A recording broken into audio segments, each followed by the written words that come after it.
Douglas MacArthur was born on January 26, 1880, in Little Rock, Arkansas, into a family where military honor was not just tradition, it was identity.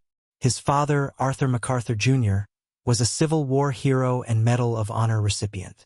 From his earliest memories, Douglas grew up on remote frontier army posts across the American West, surrounded by uniforms, discipline, and the unspoken expectation of service.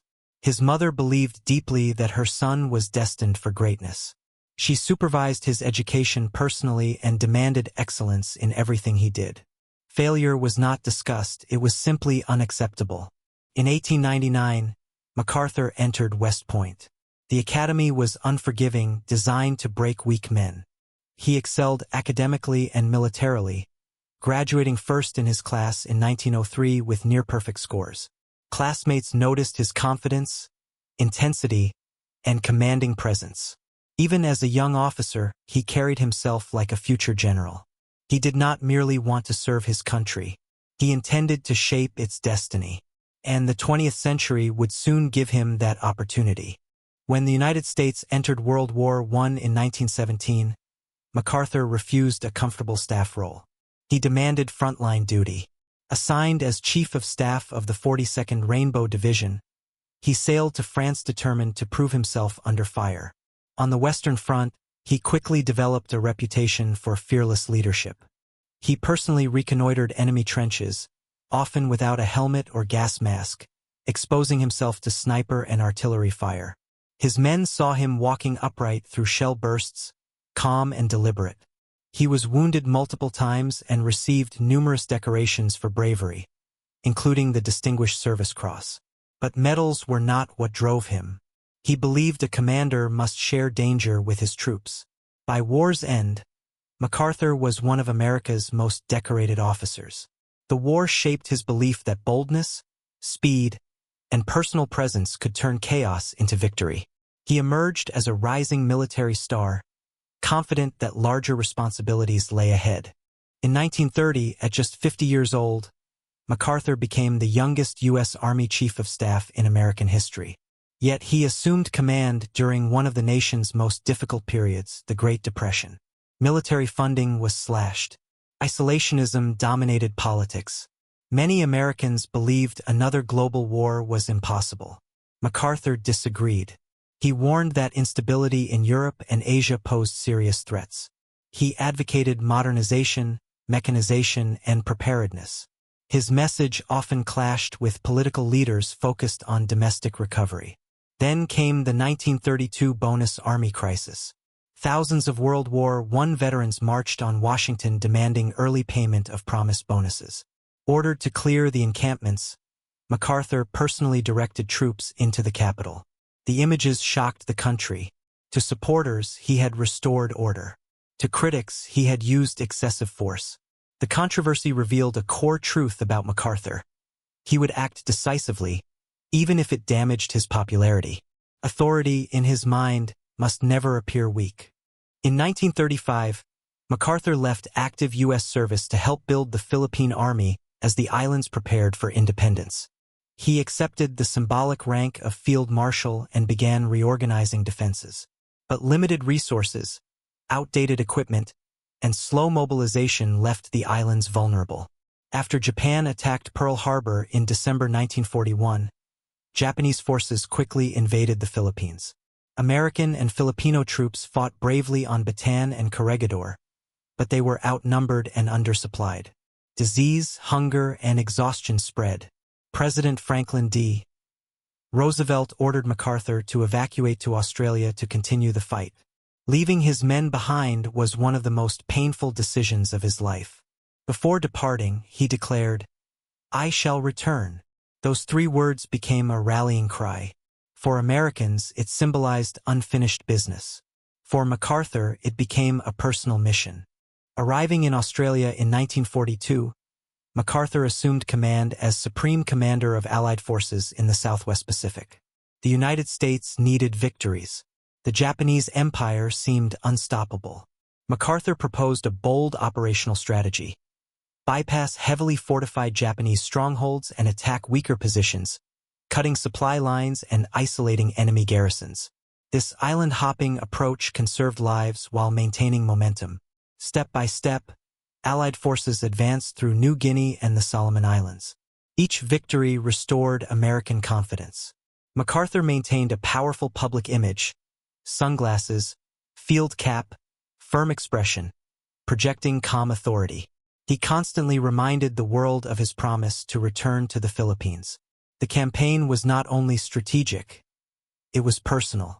His leadership blended military calculation with emotional symbolism, strengthening morale at home and abroad.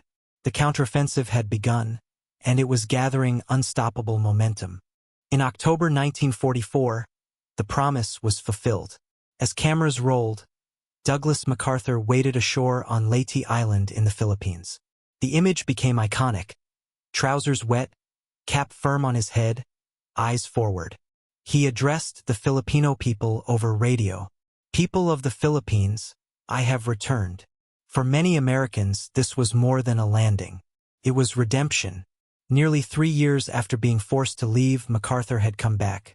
Not in defeat, but at the head of a massive Allied invasion. The campaign to retake the Philippines was brutal. Japanese resistance was fierce. Urban combat in Manila reduced entire districts to rubble. Civilian casualties were devastating. But step by step, Allied forces reclaimed the islands. For MacArthur, this was personal. He had tied his honor to that promise. And now, in front of the world, he had kept it. The road to Japan was open. By summer 1945, Japan stood on the brink of collapse. After atomic bombs struck Hiroshima and Nagasaki, Emperor Hirohito announced surrender. On September 2, 1945, aboard the USS Missouri in Tokyo Bay, Douglas MacArthur stood as Supreme Commander of the Allied powers. Cameras captured the moment as Japanese representatives signed the formal surrender documents. MacArthur spoke calmly, without triumph or humiliation. He called for a better world, built from the ruins of war. For Americans watching at home, the image was unforgettable. The general who had promised to return had now overseen Japan's surrender. Felt like destiny fulfilled. But his greatest challenge was not victory in war. It was peace. Unlike many conquerors in history, MacArthur did not seek revenge. As Supreme Commander in occupied Japan, he oversaw one of the most ambitious reconstruction efforts ever attempted. He preserved Emperor Hirohito's position to maintain stability. He introduced sweeping reforms: land redistribution, women's suffrage, labor protections, and a new democratic constitution. The Japanese military was dismantled. Democratic institutions were built from scratch. Many historians consider the occupation of Japan one of the most successful nation-building efforts in modern history.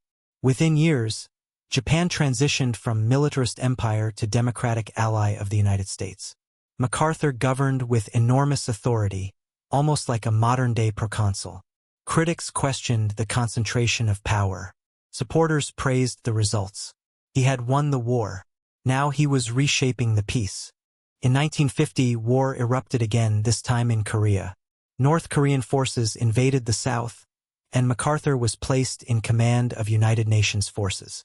His bold amphibious landing at Incheon turned the tide dramatically.